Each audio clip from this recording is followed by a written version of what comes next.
Hello, and welcome to the Project Good podcasts. I'm your host, Anne-Marie Hilton. Project Good is a social impact podcast interviewing experts and advocates about the pressing problems that we face globally and hearing how they suggest we move forward in the future. The Project Good podcast is brought to you by Project Good Work. The goal of this podcast is to inspire people and organizations to develop a mindset that can move others to positive action regarding the complex social issues facing people and the planet. For January, we have a special edition focused on a new global mindset with Dr. Noah St. John. As we begin another new year after continuous years of global chaos, looking at what it takes to have a healthy mindset is more important than ever. According to a Forbes article about mental health statistics and facts, millions of Americans experience symptoms of mental health conditions each year, and the number of people seeking care is trending upward. While a mental health diagnosis may impact an individual's daily life, it can also have a ripple effect across families, communities, and even economies. Here are some eye-opening mental health statistics at a glance. 21% of U.S. adults experience a mental health condition in 2020. In 2020, 32.1% of U.S. adults experienced both a mental health condition and substance abuse issues. As of 2020, suicide is the second leading cause of death for U.S. children 10 to 14, preceded only by unintentional injuries. The impact depression and anxiety has on the global economy can be measured in $1 trillion in loss of productivity each year. In 2020, 50.2% of U.S. females received mental health services. Young adults 18 through 25 in the U.S. have had the highest rate of experiencing any mental health concerns. With these troubling trends, it's time to take a step back and reflect on where we're going. Today, I have the pleasure of interviewing Dr. Noah St. John, who is known as the father of affirmations and the mental health coach to the stars. He's the author of 24 books, including his new book, The 7-Figure Expert, Your Ultimate Guide to a Life of More Impact, Influence, and Financial Freedom. And you can get a free copy at 7figureexpertbook.com. Dr. Noah works with Hollywood celebrities, 8-figure CEOs, professional athletes. Noah is famous for helping people make more in just 12 weeks than they've made in the last 12 months while winning their lives back. Let's get into the interview.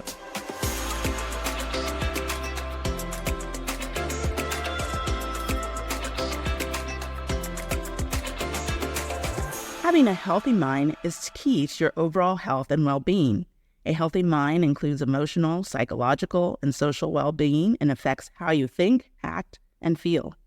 It works in unity with your body and influences how you handle stress, relate to others, and make choices. Balancing both healthy body and mind is essential for optimal health, both in the present and the future. Dr. Noah St. John is the founder and CEO of an international success training company. He has helped people and organizations in more than 40 countries using his breakthrough methods to get rid of their head trash and enjoy more control, freedom, and abundance in their lives and careers. He is the author of Permission to Succeed, Little Book of Affirmations, which has been translated in 4 languages. He's appeared on CNN, ABC, NBC, CBS, Fox News, and has been featured in Parade, Women's Day, Modern Bride, Los Angeles Business Journal, the Chicago Times, the Washington Post, InStyle Magazine, and Selling Power. Welcome, Dr. Noah St. John. Thank you, Anne-Marie. It's great to be here with you. I'm so excited to be talking with you and to get your insight on where we're going in this crazy world. Mm-hmm. Yes, indeed. Well, here we are. Yes. So before we dive into the questions, I always like to understand how somebody became who they are and why they chose to do the things that they do in life. So why did you choose to focus on mental health? I grew up poor in a rich neighborhood. And I know that's a total cliche, but it's totally true. I grew up in this little town called Kennebunkport, Maine, which is one of the wealthiest communities in New England. But my family was dirt poor. And I mean that literally because we lived at the bottom of a dirt road in a drafty, unfinished house that my parents ended up losing to foreclosure when I was just 15 years old. So from a very young age, I was painfully exposed to the gap, the chasm, between the haves and the have-nots. The haves was everyone else in the community, and the have-nots was my family. And you hear these speakers all the time, like a motivational speaker. They get on stage and they'll say things like, well, we were poor, but we were happy. We didn't know we were poor. Well, in my family, we freaking knew we were poor because my mother, bless her heart, reminded us every day that we were poor and miserable. So no, it wasn't happy. It sucked. And so from a very young age, I hated being poor. I hated that life of poverty, fear, lack, not enoughness. That's what I grew up with. But I saw that right down the street, there's great wealth and abundance. So I said, how the heck do I get from here to there? Now, of course, there was no internet back then. There was no coaches or mentors or anything like that. So I did the only thing I could think of to do, which is I went to the library and I read every book in the self-help section. I just went to the self-help success section. I read every book, all the classics, Dale Carnegie, Napoleon Hill, Stephen Covey. And I really, really tried to apply them. I read every book and I tried to apply them. The problem was, as hard as I worked, as hard as I tried, I just couldn't get it to work. So at the age of 25, I decided to commit suicide because I was so, just frustrated and depressed, and it just wasn't working. And so at the very last moment, my life was spared, but I didn't know why. And so I realized I've got to find, what am I doing here on this planet? What is my purpose here on the earth?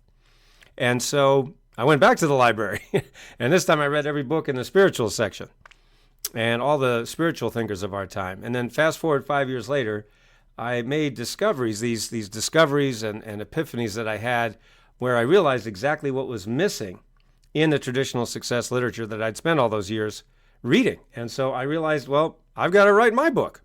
And so I wrote my first book. As you mentioned, it was entitled Permission to Succeed. It was published by the Chicken Soup for the Soul publisher in 1999. And now, 24 books later, we've helped our clients add over $3 billion collectively. That means, I help people add 6 and 7 and 8 figures.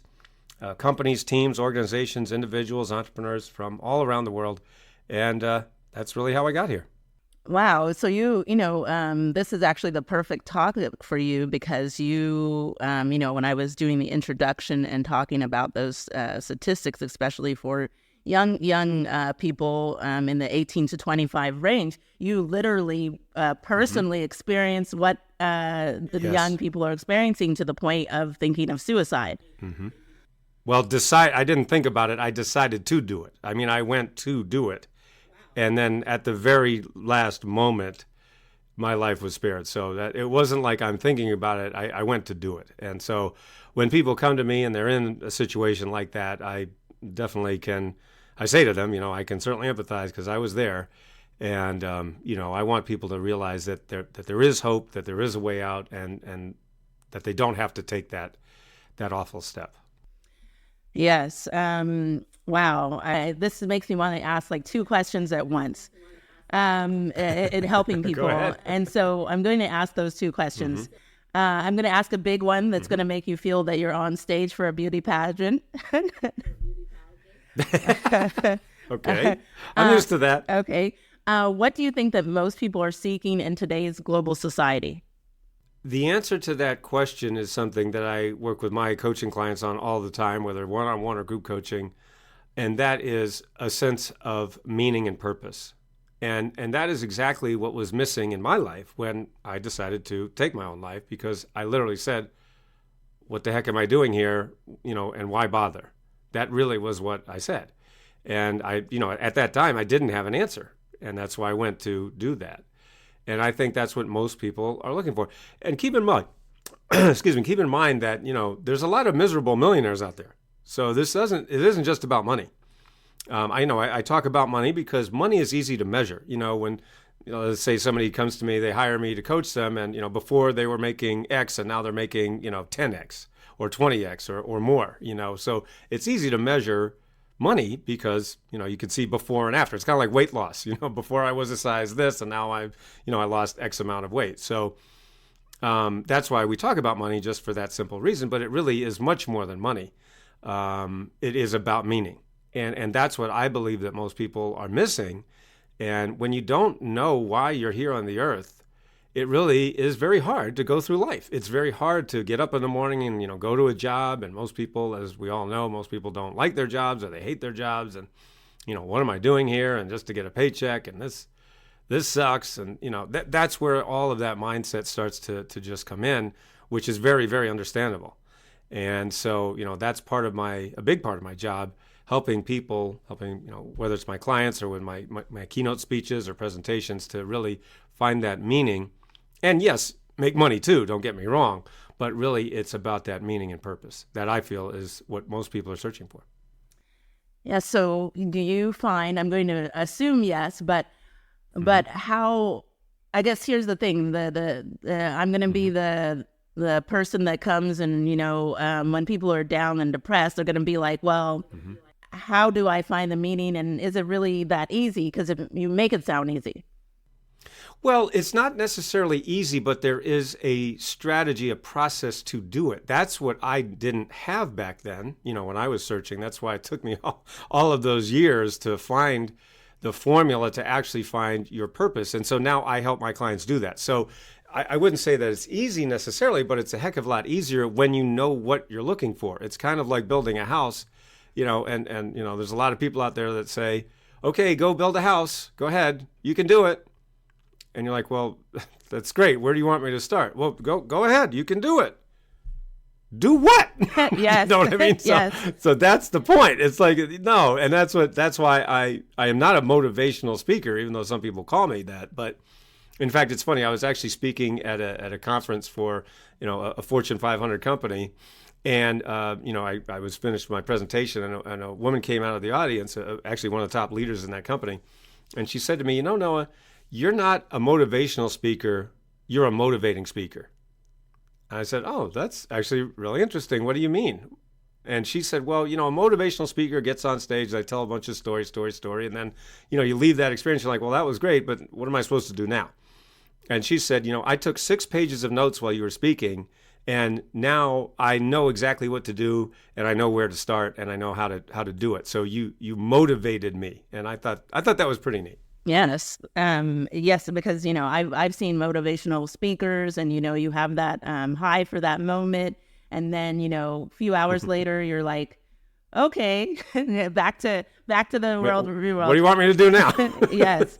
Right. So what do you find is the biggest barrier holding people back from being their best selves? This is what I've written 24 books about. And it is really this phenomenon that I call head trash. So as I've been teaching it for over 25 years, head trash is the voice in your head that says, I can't do it because ... See, so for everyone listening to this program, I want you to think about your goals for the next 12 months, right? Whatever they might be. They might be in terms of your career, your business, could be in relationships or health, whatever it is. So again, I want to reiterate, it's not just about money, although money's part of it. But, think about, your life goals or your life's mission, what have you. And people say, well, no, I want to make more money. I want to have a happy relationship. I want to lose weight. I want to get in shape, or whatever it might, want to pay off my debts, whatever it might be, right? But here's what happens. People set their goals, but then the very next thing that happens for most people is they say, I probably can't do it. So the problem isn't that they don't set goals. The problem is they set a goal and then they think they can't do it. And see, what happens is we humans have an infinite ability to make ourselves right. So if you are saying, well, no, I really want to make more money, but I don't think I can do it. Well, guess what? You're going to make yourself right. I'll give you an example of this. I was talking with one of my coaching clients, and his name's Charles. And I ask all of my clients this question, whether they're one-on-one or group coaching clients. And I asked him, how much, because he had been reading my books, he understood about my philosophy and, what makes my coaching different. And he said, I said to him, how much do you think your head trash is going to cost you over the next 12 months? If we don't get rid of this head trash, if we don't fix this problem, how much do you think it's going to cost you in the next 12 months? Without batting an eye, he said $1 million. He said, Noah, if I don't fix this problem, if I don't get this head trash out, it's easily going to cost me $1 million. And I said to him, I hear this every day. People, I talk to people every day and they say, Noah, my head trash is costing me, $500,000, $1 million or more this year.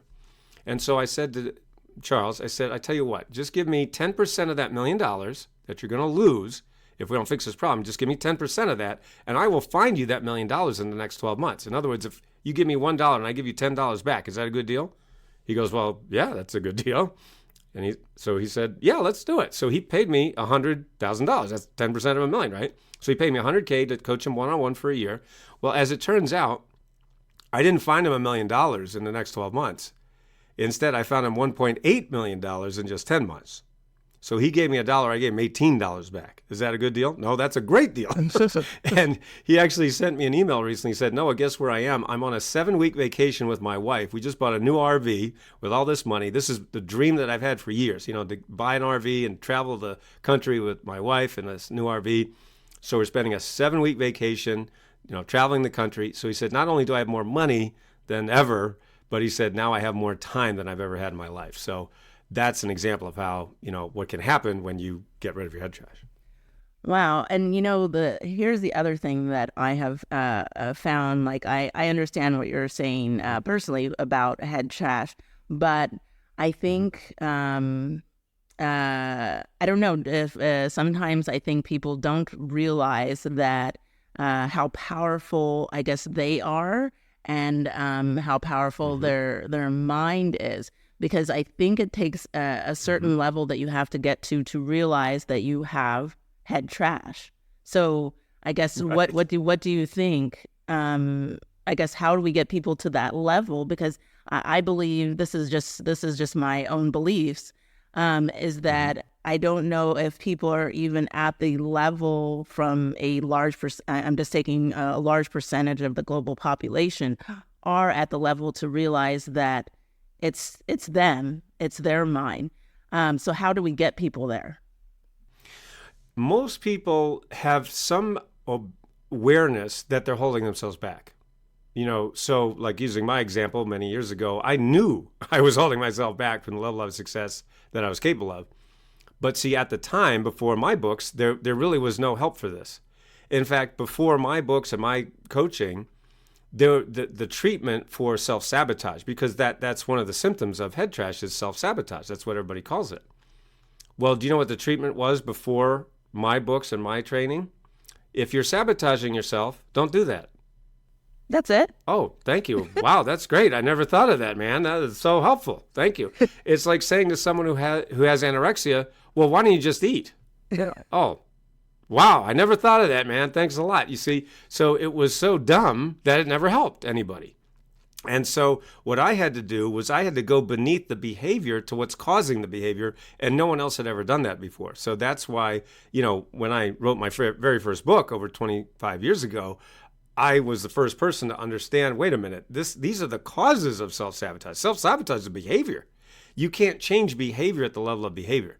And so what I want people to realize is, if you're holding yourself back from success, that's a behavior. But you can't just change the behavior just by telling yourself, okay, I won't sabotage myself anymore. I mean, it's not like somebody wakes up in the morning and goes, wow, this looks like a great day. You know what? I think I'm going to hold myself back from success today. That would be insane, right? Nobody has ever said that because that would be a conscious thought. So what I teach is the power habits of unconsciously successful people. These are all habits at the unconscious level, which very simply means people aren't even aware they're doing it, and therefore that's why they're not able to actually fix the problem. So like, with Charles, that he knew he had a problem. He knew he was holding himself back, especially after reading my books. And he said, but wait a minute, I need some help to get rid of this head trash that's holding me back. And, the results spoke for themselves. Now, that's, I love the fact that you take a deeper dive. I'm going to call it like looking under the hood. And looking at, right, exactly. And checking out each of the parts, because, maybe I'm taking the analogy of the car, maybe the car still gets you from, point A to point B, but you could have got there faster, maybe safer, because you maybe don't realize you have an oil leak going on, and, something could happen later on that you could have prevented. And so I love that you start looking at the different pieces, because I think, I just know from personally growing up, if you were doing something and it wasn't working for you, everybody would just say, just stop it then. Right. And you're like, okay, but I can't. That's the problem. Is like I can't stop it. Exactly. It was, and that's what I've been teaching people for a long time is you can't change behavior at the level of behavior. And I'll give you another example. As a keynote speaker, I get to do keynote presentations all around the world, whether live or virtually. And one of the things that I like to do for my audience members to make this point obvious is I say, all right, now everybody stand up. So there might be 100 people, might be 1,000 people in the audience. And I'll say, okay, now everybody stand up and like each other. And of course, everybody starts laughing. They're like, well, what do you mean like each other? And I go, exactly, that doesn't work, right? I just told you to change your behavior, but that doesn't make any sense, right? So it's painfully obvious when I say that. And of course, they laugh because that's how silly it is. If you're sabotaging yourself, don't do that. Okay.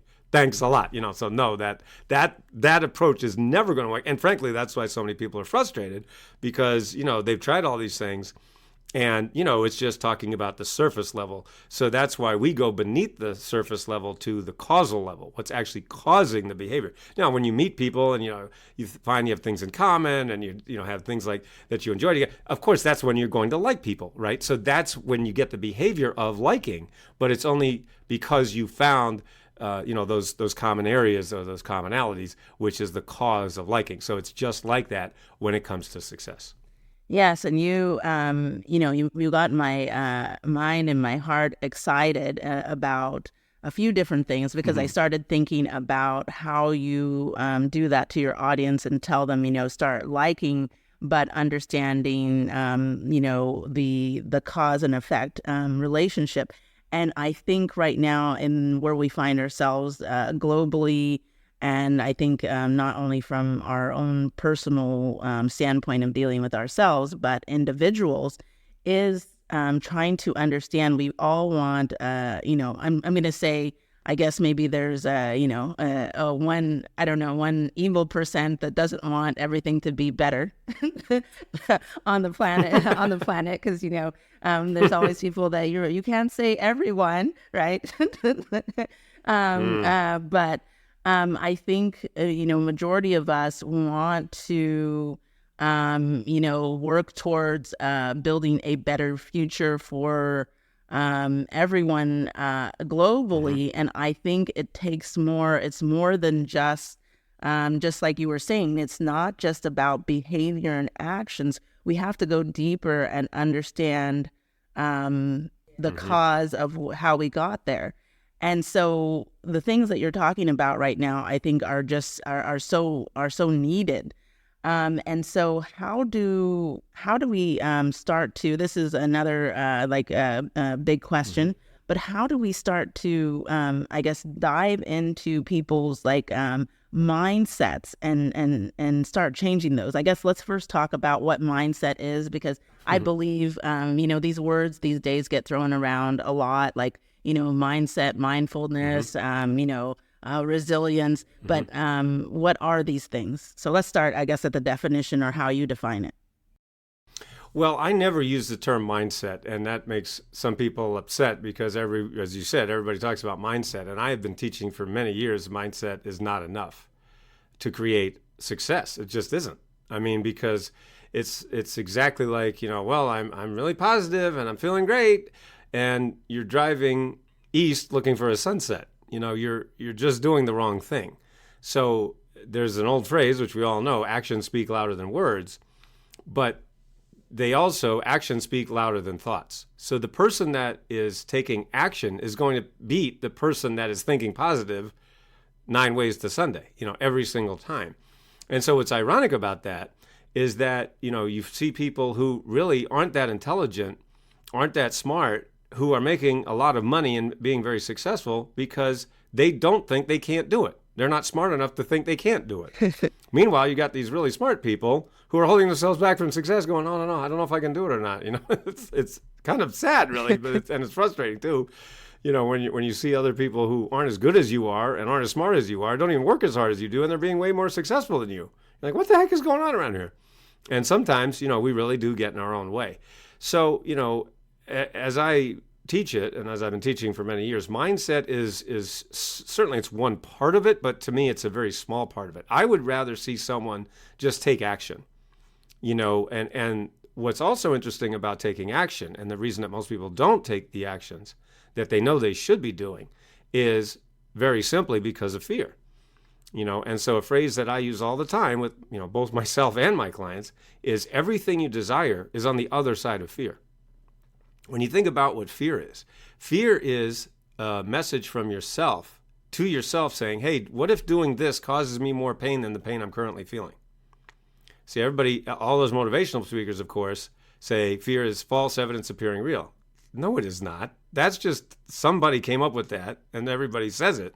That's not what fear is whatsoever. That's just a clever acronym, but that's no bearing on reality. No. Fear is a message from you to you saying, hey, what if doing this causes me more pain than the pain I'm currently experiencing? And so that's why we don't do things, because we're afraid of them. And so fear is a very natural thing. Everybody feels it. But the point is that highly successful people have learned to face the fear and do it anyway. And that goes back to acting with courage. The word courage comes from the Latin word cor, which means heart. When you're acting with courage, you're acting from your heart, not your head. Your head will always tell you to stop. Your heart says, let's go forward, let's move, let's do this. Let's move forward even though I'm scared. I love that. And I think you hit on a crucial point of what we need to be thinking of globally. And I think you opened my mind that, yes, so we're all afraid of something to some extent. But when we get courage, and perhaps, I don't know, perhaps that's where we are missing in society, and that's why we find ourselves in this, place, is that, because we've been living in a state of fear, and we've been using our minds instead of our hearts, is why that we find that we haven't been able to move forward on a lot of these issues that we just see in a continuous, I'll just say a hamster wheel, right? They never seem to to go anywhere, because we live in that, I always, if you look at the hamsters, they always, their eyes bug out as they're running. They look like, terrified, terrified. And a lot of humans look like that too. Right, yeah. Right. And so, if we are like these hamsters running on this wheel in fear, even though we're just not even going anywhere, how can we expect to level up? And so how do we even, get past any of these issues? And so, one of the reasons I was very excited to have you on our show is that I really believe that in order to change, I guess, being kind of, a little Michael Jackson, you have to start with the man in the mirror. And so we have to do that self awareness. Looking to reach people who believe what you believe? Advertise on the Project Good podcast. Contact us at projectgood.work/podcast. Advertise today.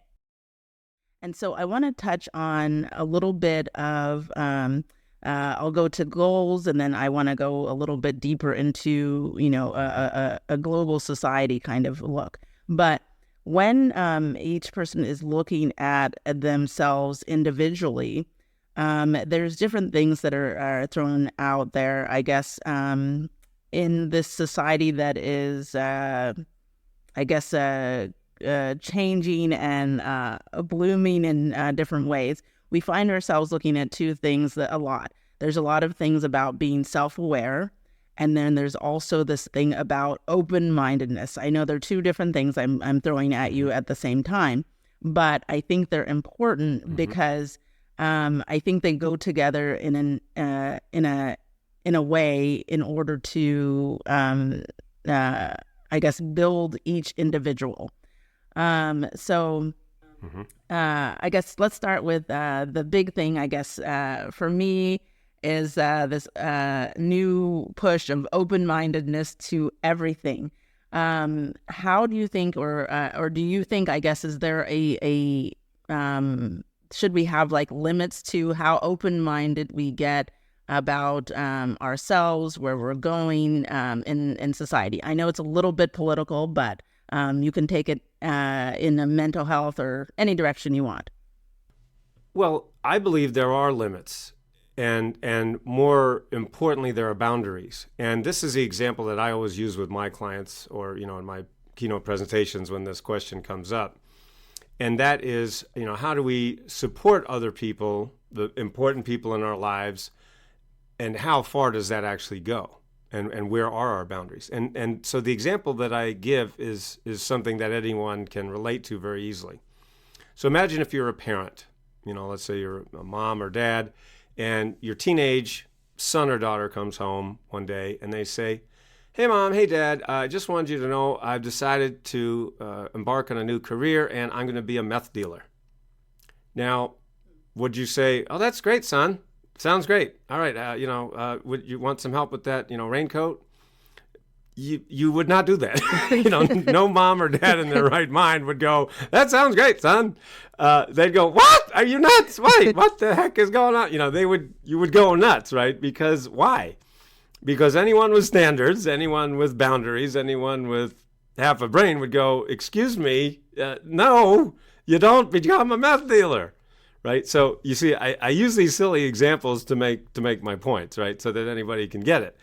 And so the point is that it is not, people talk a lot about open-mindedness, and of course, that's good to be open-minded, but there's got to be a limit. There has to be boundaries, and that is a great example of what I just gave you.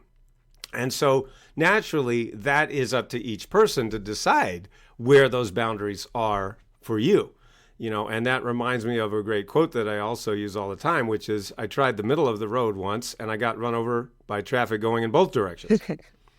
And so, if you're just in the middle of the road, you're going to get run over both ways. So, you do have to set boundaries. And I used to be the example of how not to do this, because I had very low I had no self-esteem, growing up and in high school, because as I mentioned, my family was poor and we were around all these rich kids, and I felt like, not good enough, and hand-me-down clothes, and on and on and on.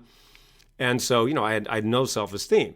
And so as a result of that, I had no boundaries. And so people would just, they could basically say to do anything, and I would just do it, just because I wanted people to like me.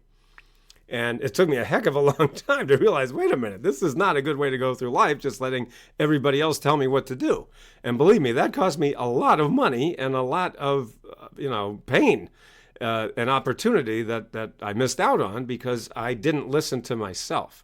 And so it took me a long, long time and a lot of painful experiences to realize, wait a minute, I have just as much of a right to say no as anyone else. But it took me much longer than I would have liked because, as I mentioned, since having no self-esteem, I just didn't have any boundaries. So, of course, I'm all for open-mindedness, but at the same time, it is essential that you know your boundaries and then that you enforce them. Yes. And, that kind of answers the question about self-awareness with boundaries. Mm-hmm. And so one of the things that this applies to then is protecting, I guess, our overall belief systems. And I guess, not to put words in your mouth, but I guess it would be for you boundaries. Is that what you would say of how you would protect belief systems that each individual has? Because that's what we are encountering, I think, right now in the society, or we've been encountering as each year. I feel it's like I feel like the game Jenga. We keep stacking blocks, and it keeps getting higher and higher. And I think that we are like the game is belief systems, and so deciding what you protect and what you let go. I just deducted from what you were saying that your answer would be boundaries. I guess, is that true, or is it a little bit different of how you protect belief No, I systems? think that is true. I mean, I believe each of us knows inside what we feel is right and wrong. And the thing about that is you also have to respect other people's beliefs about what they believe is right and wrong. And that is, of course, what we have here in this democratic society. And that can lead to chaos many times. But, I am also a firm believer at the same time that you enforce your boundaries is seek first to understand then to be understood, what Dr. Covey talked about, Dr. Stephen Covey in the 7 Habits of Highly Effective People.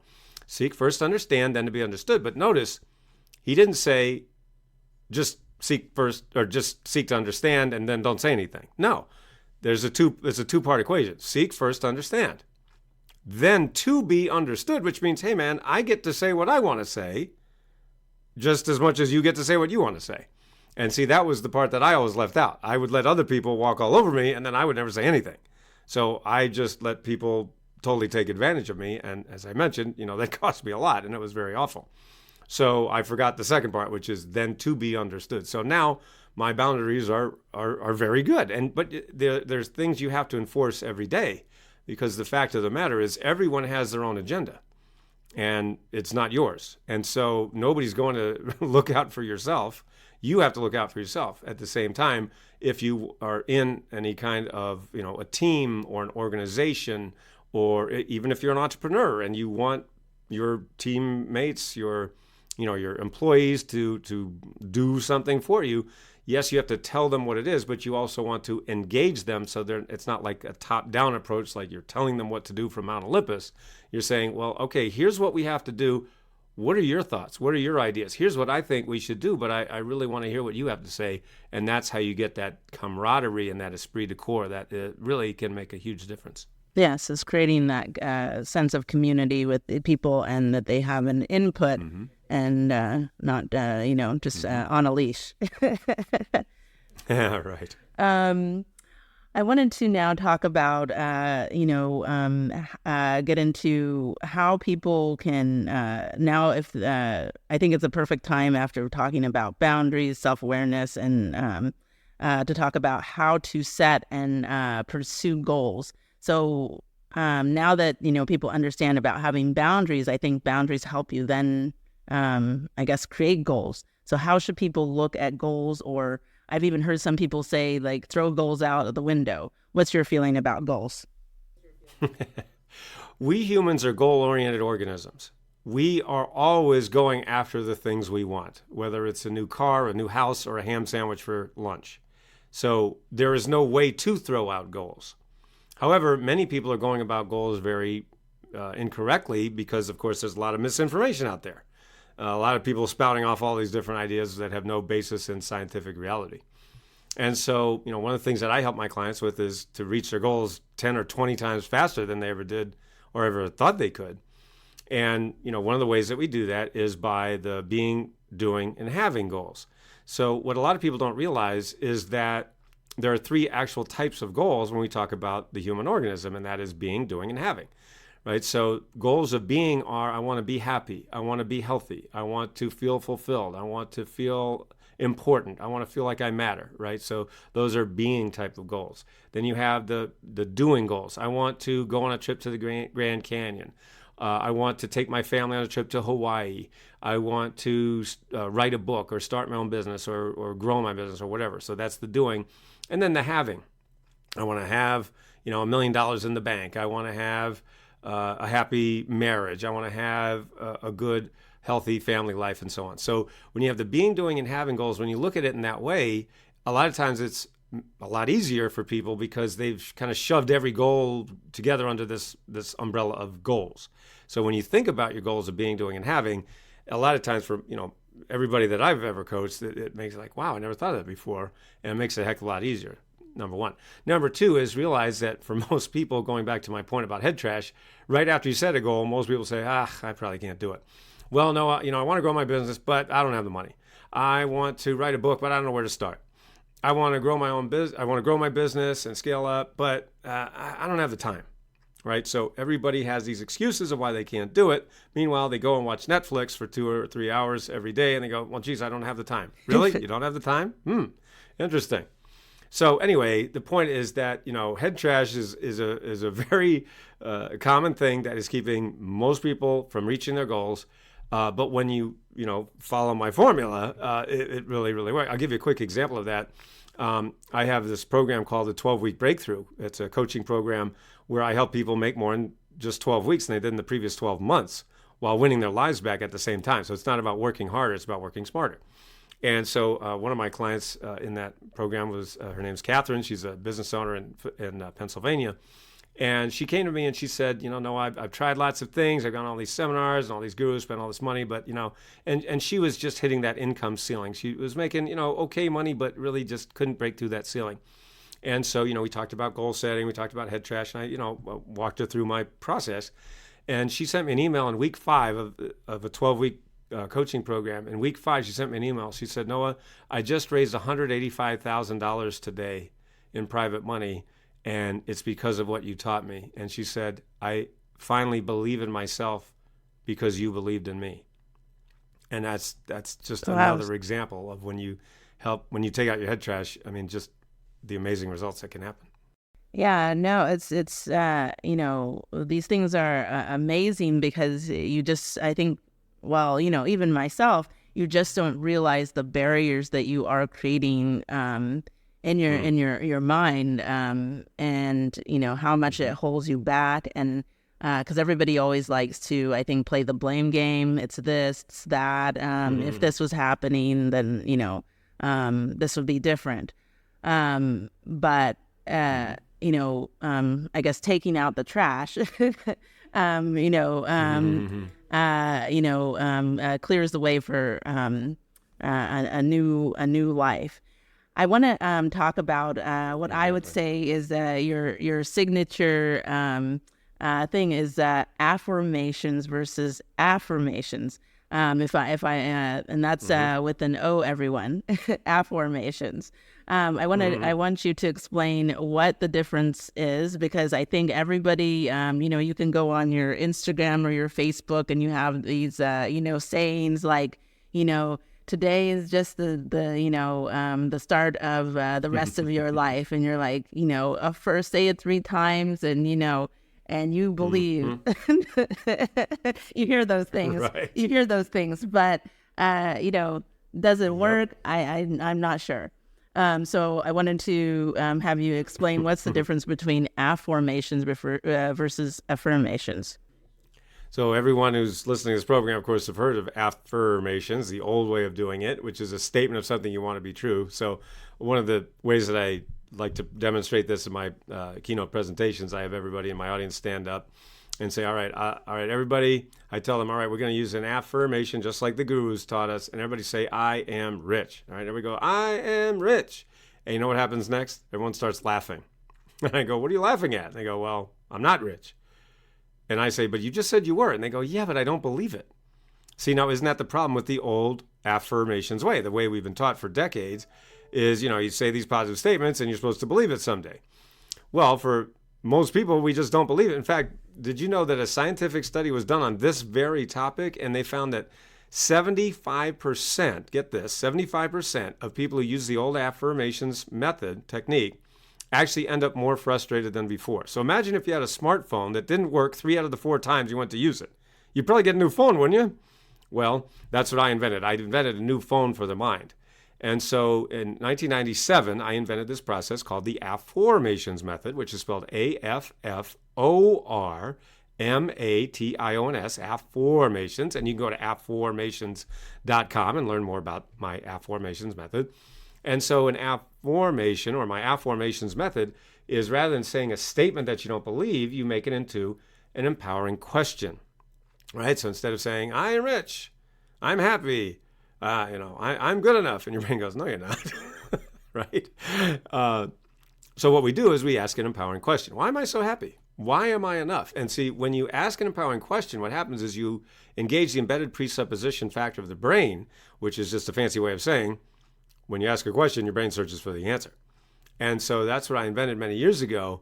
And my affirmations method is one of the power habits that I teach, part of my power habit system, and one of the ways that I help people make more in just 12 weeks than they made in the previous 12 months while winning their lives back. I'll give you an example. I was talking about my 12-week breakthrough program earlier. Another one of my clients is a business owner in Arizona named Tamisa, and she was a self-described seminar junkie. She was going to all these seminars, and she was doing well. She was making 6 figures, but she just couldn't break through that income ceiling. No matter how many seminars, how many gurus she went to, she joined my 12-week breakthrough course. In week 2, she tripled her investment in just 2 weeks of coaching with me, and we hadn't even gotten to the money part yet. And that was just as a result of using my affirmations and, helping her get rid of her head trash. So, I mean, the results are really, really amazing when you start to affirm instead of affirm. Wow. And this is just, and the amazing thing about this, what I was thinking is that you don't we all have access to this, right? It's not something that you need to necessarily you don't have to go run out and get it and take it home with you. It lives within inside you. And so, and Right. it just needs to be, ignited or turned on, right? And so, Well, people just don't know it exists. That's the problem. No. I discovered affirmations one day in the shower in April 1997. I call it the shower that changed everything. And so, if you've never heard me speak or you never heard of my affirmations method, you just don't know it's in there. And so that was one of my, the aha moments that changed my life when I realized, holy cow, I can just change the questions, change my habits, change my results, and thereby change my life. And that is, yes, anybody can do it, but you have to know how to do it. And again, it's not just go build a house. No, you have to understand how to do it. But frankly, you can do this in less than 5 minutes a day. And so you literally, and I have so many stories. I mean, you talk about stories and examples and case studies. I have more than anybody in the industry. When you go to my website, if you go to noahstjohn.com and just click on reviews, you'll see literally hundreds and hundreds of case studies and examples of people who've used my methods and literally just transformed their life. One of my clients literally bought her own island in the Caribbean as a result of my method. So, the stories just go on and on. So, but that's the beauty. That is the beauty of it. Yes, it is right inside of you. Yes. And so one of the things I wanted to kind of do look, because you've worked with people that are in 40 different countries. And so do you find, is there a different, do people in different countries need to approach this differently, or does it work just across the board? Is there anything that has to be here's the U.S., but if I, go to, Barbados or, I go to Peru, do I have to approach development and how I can make this work for myself differently? My books have been published in 18 languages, and as far as I know, humans are humans all around the world. So no, it doesn't matter what country you're in. It doesn't matter what language you speak. It doesn't matter your background or your age or anything. I mean, I have little kids who are using my affirmations method, 5, 6, 7, 8 years old, teenagers, 80, 90, 100-year-olds too. So, I mean, anything in between, men, women, and children, 7 and 8 figure CEOs, professional athletes, Hollywood celebrities. So, I mean, yeah, it just doesn't matter because the human brain is the human brain, human behavior is human behavior, and human nature is human nature. And it is not going to change anytime soon. So that's the beauty of it. It really is a global language. Wonderful. I love that. And then I have a couple other questions before we wrap up.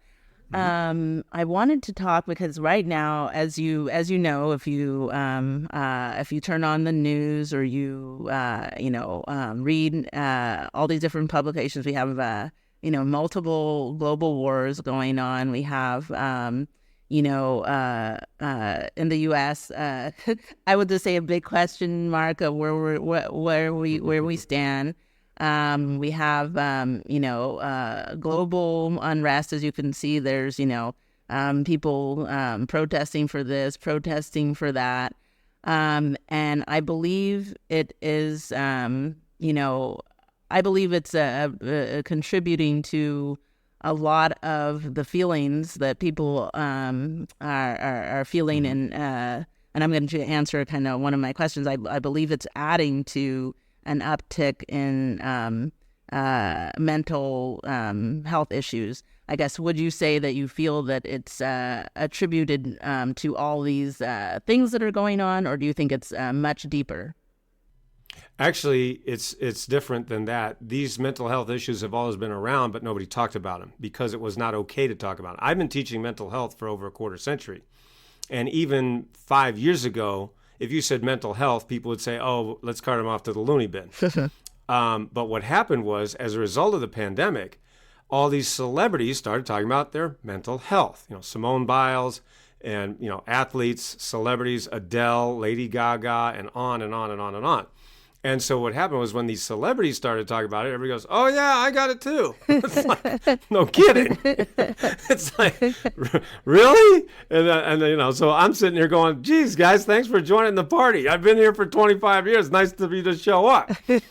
So no, and I mean, of course, but look, I've been around for a while now. I'm 56 years old, so I remember back in the 70s, it was the energy crisis. Then in the 80s, we were going to be blown to kingdom come. In the 90s, it was the recession. I mean, there's always just crises and problems and blah, blah, blah, blah, blah. So it's not that we have more problems now. It's just more people are talking about them. And of course, back then you didn't have social media.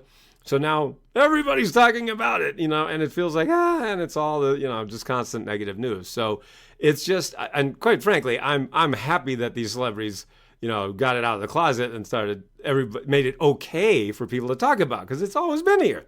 But you just couldn't talk about it. It was a taboo subject. So, I'm grateful to these celebrities for bringing it out of the closet and saying, "Hey, oh man, I have trouble with it. Oh yeah, I do too." No kidding, right?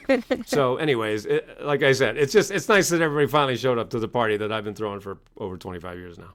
So yes, I believe those definitely these issues have been floating along and for a long time.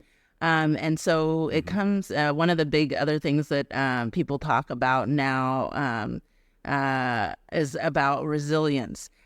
Do you think the resilience is something that people are born with, or is it different? Let me give you an example of this. And now this is a story that is probably an allegorical story, but I think it serves as a good example. So there were two brothers. And one brother was a billionaire and another brother was a convict.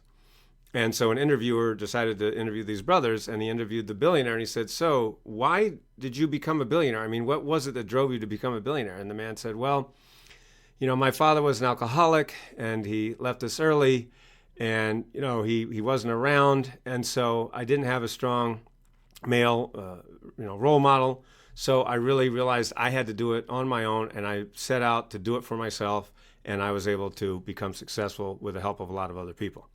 And so, the interviewer said, "Well, thank you." And then he went to the convict, his brother.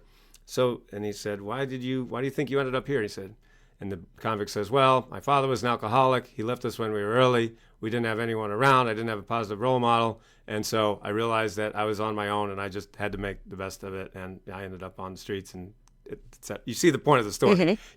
So we can all use excuses of saying, "Oh, my parents did this, or they didn't do that, or this, and I had all these, things against me and blah, blah, blah." But we can also point to people who've had so much worse and, really bad situations, and they went on to great success. So yeah, resilience, I believe, is inborn, a big, big part of it. But I think it also can be learned.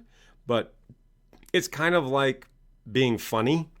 You're pretty much either funny or you're not. Yes. I don't think it can be learned. It can be honed, but it's really you really can't teach someone how to be funny. You can hone the skill perhaps, but if you don't have that natural ability, it's not going to happen. Robin Williams doesn't just sort of happen. It's who he was. He was just a genius that we'll never see again, the likes of him. And so, but as far as resilience, I think we can study it, we can do it, but if you don't have it, it's going to be a heck of a lot harder. But I think we should still all work at it. Yes, I love that. I love how you explained it, and I think that hopefully gives people a little bit of insight, because I've seen people running around using that word a lot lately. And I have two questions. So my last two questions for you is, what is the real key to success in life? I believe the real key to success in life is to have a balance of 4 elements. And I teach this in my coaching, in my books, in my classes. And that is to have a balance of time, energy, relationships, and money. When you have a balance of those 4 elements, I call it the freedom lifestyle formula. When you have an abundance of time, then you don't feel rushed. When you have an abundance of energy, then you feel good and happy and grateful throughout the day. When you have an abundance of healthy relationships, you feel connected to people. And when you have an abundance of money, it's a heck of a lot easier because you get to make better choices in your life. So I help people with all those things, of course. I help people have more time, more energy, better relationships, and more money. But, I also want people to remember that I came from nothing. And so it's not like I was born knowing any of this stuff. It took me, more than 30 years of studying this to really come up with these formulas and these methods. So my job is to help people get there, frankly, much faster than I did. And what I always say to my clients is, my pain is your gain.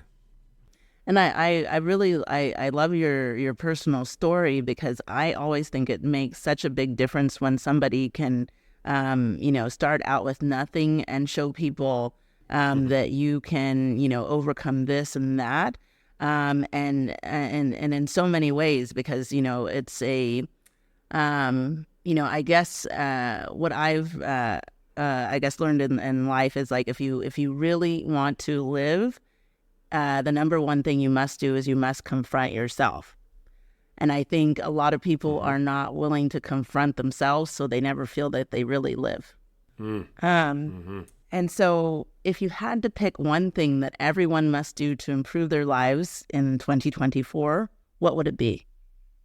Understand your head trash. Understand what it's costing you if you don't take out your head trash, and then do whatever you need to do to take out your head trash. Of course, if you go to our website, we have lots of resources. You can get my book called Get Rid of Your Head Trash About Money. You can get that for free on our website.